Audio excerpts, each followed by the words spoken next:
है तो अल्लाह वालों से है। मैं अपनी गुफ्तगू का आगाज कर रहा हूँ। माशाअल्लाह बड़े अच्छे अंदाज में आपने बाबा जी लारवी रहमतुल्लाह अलैह के ताल्लुक से कलाम समात किया, मियाँ मोहम्मद बख्श के कलाम समात किए, अपने दिलों को मुनव्वर और मुजल्ला फरमाया। मैं भी एक शेर के साथ थोड़ी देर अपनी गुफ्तगू करूंगा। आगाज कर रहा हूँ। एक मरतबा और मोहब्बत से दुरूद पाक पढ़ लें। अल्लाहुम्मा सल्ली अला सय्यदिना मुहम्मदिन व बारिक वसल्लिम सलातु व सलामुन अलैका या रसूल अल्लाह व अला आलिका व सहाबिका या हबीब अल्लाह। जीम जाजे जिस दान नबी पाक होवे, सुखन उस डाकी में कज़ा होवे। सारे सुभान अल्लाह क्या दो एक बार सुभान अल्लाह। जीम जाजे जिस दान नबी पाक होवे, सुखन उस डाकी में कज़ा होवे। जिस मिसले उते मीरा मोर लावे, उसी मुजरिम नू कीवें सजा होवे। तडोबन बेड़े न विच समुंदरा दे, नक्शे बंदी जिसदा पेशवा होवे। उसनू कियो परवाह निजाम दीना, जिसदा पीर कामिल रहनुमा होवे। दुरूद पाक पढ़ें और बुलंद आवाज से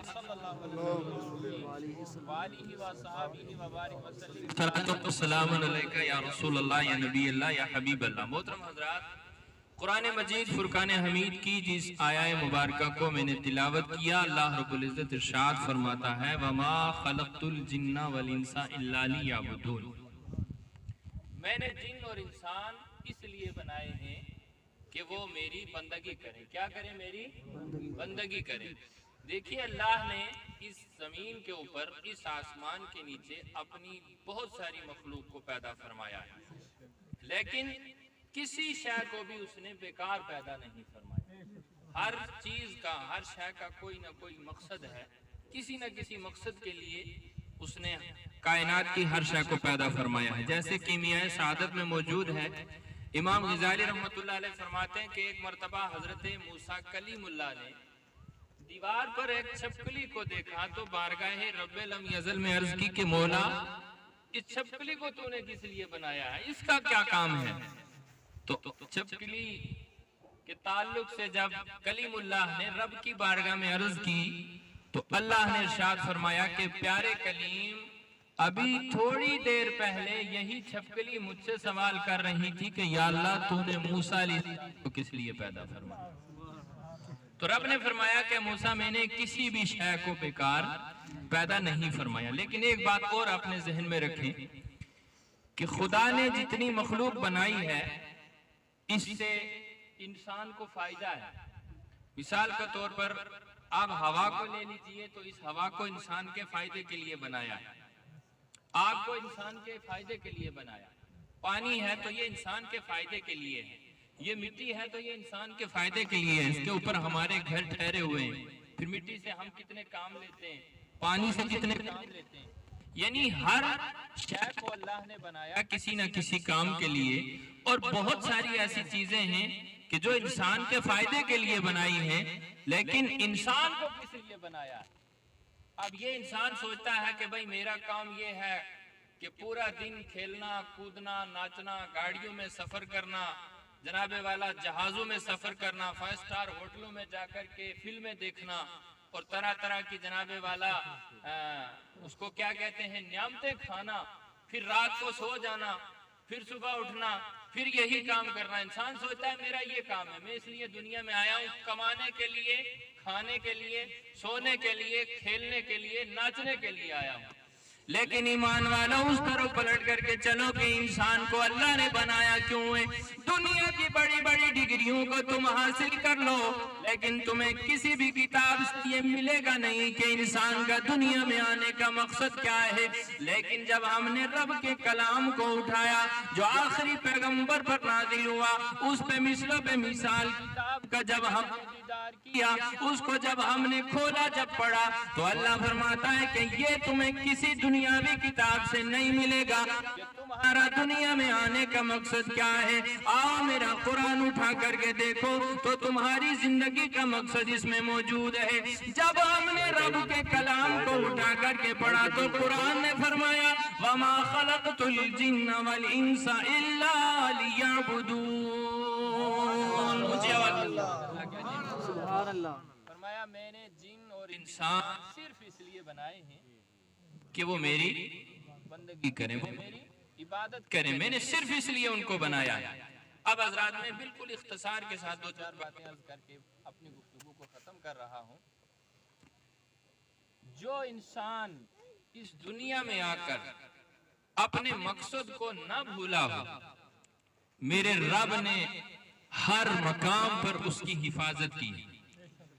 अल्लाह को याद करने वाला हर वक्त उसकी हिफाजत में रहता है। और एक बात और याद रखें, जो अल्लाह वाले ये किसी से नहीं डरते। कुरान ने फरमा दिया अला इन्ना औलिया अल्लाहि ला खौफुन अलैहिम वला हुम यहज़नून। मेरे वलियों को कोई खौफ नहीं, कोई डर नहीं, ना दुनिया में ना आखिरत में कोई डर है। और छोटी छोटी चीजों से तो ये डरते ही नहीं। लेकिन याद रखना जो अल्लाह से डरता है, मेरा जुमला नोट करना, जो खुदा से डरता है वो दुनिया में किसी शय से नहीं डरता, और जो खुदा से नहीं डरता वो दुनिया में हर छोटी बड़ी शय से डरा करता। देखिए खुदा से ना डरने वालों के सामने से अगर बिल्ली गुजर जाए ना, या घर में चूहा छलांग लगाकर गुजर जाए, तो उसकी दिल की धड़कन पर, दिल के ऊपर हाथ रखो, धड़कन कितनी तेज हो जाए। लेकिन इधर एक अल्लाह अल्लाह करने वाली मेरे नबी सल्लल्लाहु अलैहि वसल्लम की उम्मत में से एक औरत है, आबिदा है, जाहिदा है, वलिया है, वो हजरत राबिया बसरी है। अल्लाह अकबर, रोजाना दिन और रात का 1000 नफिल अदा करती है। 1000 नफिल। किसी ने पूछा राबिया बसरी क्या जन्नत के लिए इतनी इबादत करती हो? आए हाय हाय, तो आपने जवाब दिया जन्नत तो नेक लोगों के लिए बनाई गई है, मैं तो नेक नहीं। किसी ने पूछा क्या जहन्नम के खौफ से? राबिया बसरी ने फरमाया जहन्नम तो अल्लाह ताला ने काफिरों के लिए बनाई है, मैं तो काफिर नहीं। फिर किस लिए, क्यों इतनी इबादत करती हो? तो हज़रत राबिया बसरी ने जवाब दिया जब कयामत का दिन होगा, रब तबारक व तआला अदालत की कुर्सी पर बैठा होगा, हिसाब ले रहा होगा, इंसान कहेगा मैंने ये अमल नहीं किया, मैंने ये गुनाह नहीं किया, तो जब रब जुबान पर ताला लगा देगा, जिस्म के आज़ाद बोलना शुरू हो जाएंगे, ये अमल किया, ये काम किया, फला गुनाह की तरफ चल करके गया, फला गुनाह सोचा है इसने, फला गुनाह के लिए जुबान खोली है। अल्लाह अकबर कबीरा। जब रब हिसाब ले रहा होगा, आका कायनात सल्लल्लाहु अलैहि वसल्लम अपनी उम्मत के अहवाल और अमाल को मुलाहिजा कर रहे होंगे।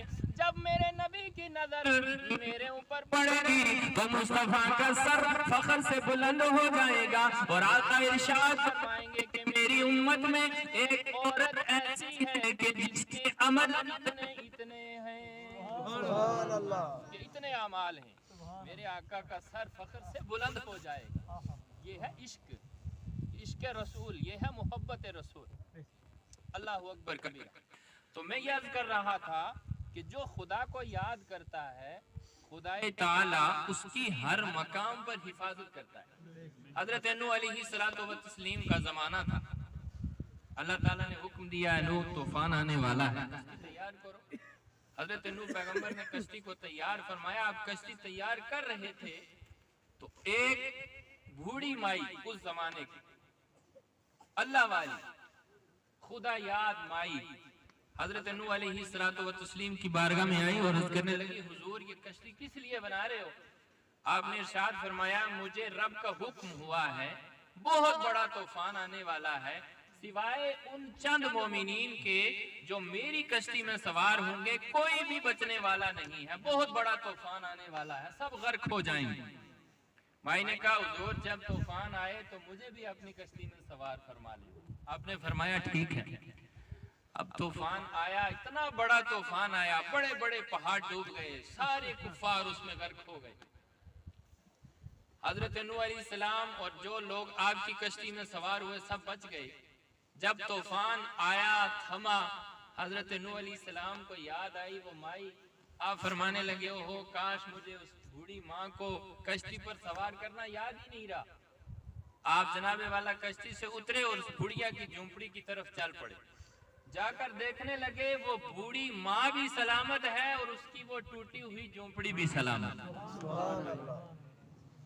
जो ही हजरत को देखा तो बूढ़ी माँ उठ के खड़ी हो गई, कहने लगी हजरत तूफान आने वाला है, क्या आप मुझे कश्ती पर सवार करने आए हैं? अल्लाह अकबर। तो हजरत ने फरमाया माई तुम ये क्या कहती हो, तूफान आया भी और सारी दुनिया को गर्क करके चला भी गया।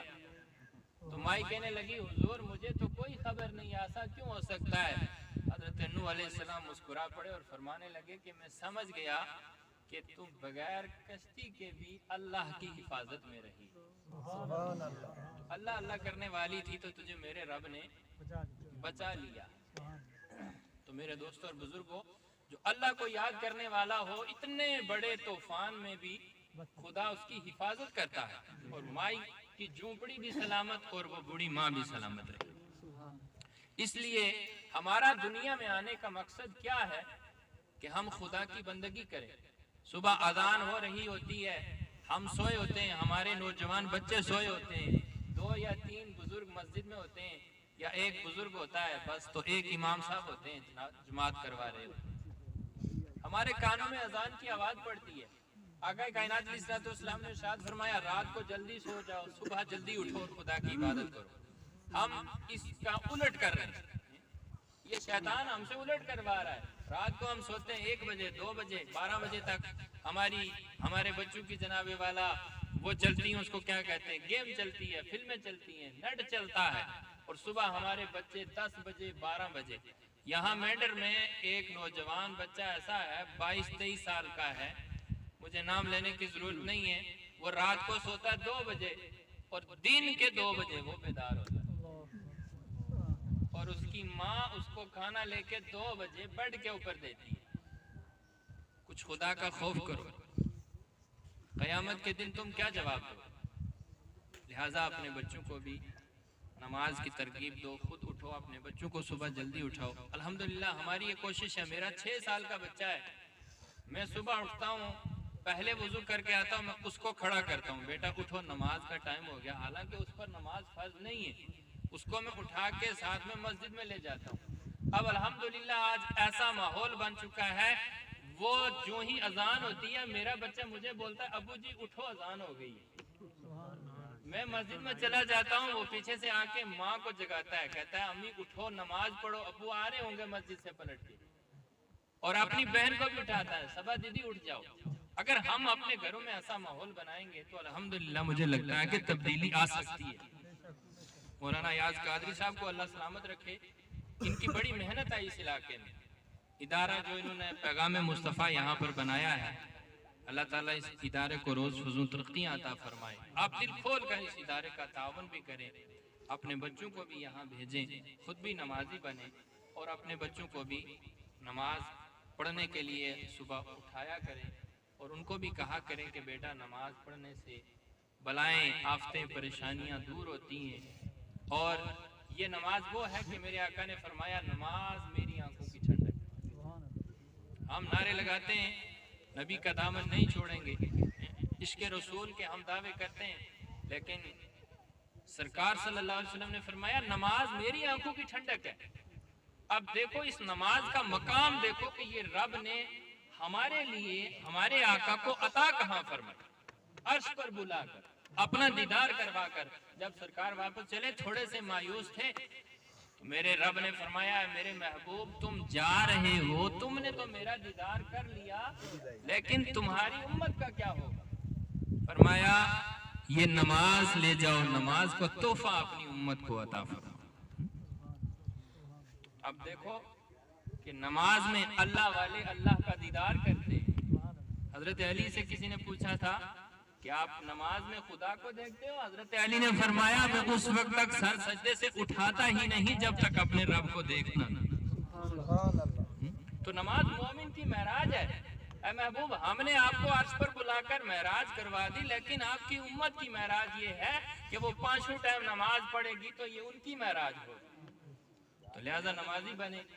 अल्लाह ताला लार वालों का फैजान जारी और सारी फरमाए। जितने लोग यहाँ आए हैं अल्लाह रब्बुल इज्जत सबकी हाजिरी कबूल फरमाए। औलिया कामिलीन का जो मिशन है, पैगाम है, वो क्या है कि उन्होंने हर मुरीद को ये तबलीग दी, ये वसीयत की कि बेटा नमाज पढ़ो। उन्होंने हमेशा दीन की खिदमत की है। आज हम किस तरफ जा रहे हैं? लेकिन अल्लाह वाले, जो सही अल्लाह वाले, खुदा का जिक्र करने वाले, उनको दुनिया की कोई लालच नहीं है, ना वो किसी मुरीद से कुछ लेते हैं। आजकल भी बड़े पीर घूम रहे हैं, बड़ी बड़ी उनकी हवेलियां हैं। किसी की हवेली जनाबे वाला एक जम्मू में होगी, दूसरी दिल्ली में होगी, तीसरी पुंछ में होगी। और हम लोग, हमारी कौम भी ऐसी जाहिल कौम हो गई है कि जनाबे वाला जाकर पीरों पर हजारों रुपए कुर्बान कर देते हैं। और ये मदरसा जहां पर टूटी हुई चटाई के ऊपर बैठकर एक गरीब यतीम मस्कीन बच्चा कुरान पढ़ रहा है, हदीस पढ़ रहा है, हम उस मदरसे में 10 रुपए का टूटा हुआ नोट देते। ये लो जी, हमारी मस्जिद में चंदा होता है हर जुमे को 1800-1900 रुपए हो जाए। यकीन मानिए जितने नोट आते हैं सारे 20 रुपए के, 10 रुपए के, और सब टूटे हुए नोट आते हैं। मेरे रोम में इस वक्त कम से कम, झूठ ना लगे, 17-18 नोट ऐसे होंगे जो बिल्कुल टूटे हुए पड़े, और ये सब जुमे में आते हैं। जो पैसा कहीं नहीं लगता वो मस्जिद में जाएगा, वो मदरसे में जाएगा। जनाबे वाला 50,000 के 500 के कैश नोट पीर साहब के लिए जाते हैं कि हजरत की भाई नई गाड़ी निकल कर आने वाली। एक पीर साहब यहाँ ऐसे मौजूद है मेंढर के अंदर, मैंने उनके एक रोम में जाकर के देखा, खुदा ना करे मुझसे झूठ निकल जाए, कम से कम 80 कम्बल वहां ऐसे रखे हुए थे जो हर कम्बल 5,000 से ऊपर का हो। और मदरसे में बेचारे बच्चे फटा हुआ कम्बल रख रहे। गर्मियों में बच्चों को पंखा नहीं मिलता वहां। खुदारा इस तरफ तवज्जो दो, जो बच्चे हदीस पढ़ रहे हैं, जो कुरान पढ़ रहे हैं, जो आने वाले दौर में कौम के रहबर और रहनुमा बनेंगे, जो तुम्हारी कब्रों पर फातिहा पढ़ते हैं, इन बच्चों की तरफ तवज्जो दो। और ख़ास करके मैं मोहतरम जनाब अयाज साहब को मुबारकबाद पेश करता हूँ इस इदारे के ताल्लुक से। जितने लोगों ने इसमें हिस्सा लिया, ताउन पेश किया, अल्लाह ताला सब के लिए आखिरत में बेहतर से बेहतर और दुनिया में भी उनको जज़ाए खैर अता फरमाए। हजरत की बड़ी मेहनतें हैं, काविशें हैं, आप इनके साथ जुड़े रहें, इनका ताउन करें और अपने बच्चों को इस मदरसे में भी भेजें। इसका ख्याल रखें जो अभी इस मदरसे का काम बाकी है, जैसे मेरे ख्याल में प्लस्तर होगा, इसके दरे दरवाजे बंद करवाने, फर्श बिछाना है, वहाँ चटाई की ज़रूरत होगी, फोम की ज़रूरत होगी, बच्चे सुबह शाम यहाँ पर पढ़ेंगे अल्हम्दुलिल्लाह। तो आने वाले दौर में आपके लिए और ख़ास करके आपके लिए आखिरत का बेहतरीन ज़ख़ीरा बन जाएंगे। अल्लाह ताला हम सब की हाज़िरी कबूल फरमाए, इस महफिल को कबूल फरमाए और सरकार मियाँ बशीर साहब क़िबला अलैहि रहमा के मज़ार अक़दस पर अल्लाह ताला करोड़ों रहमतें नाजिल फरमाए, हज़रत के दरजात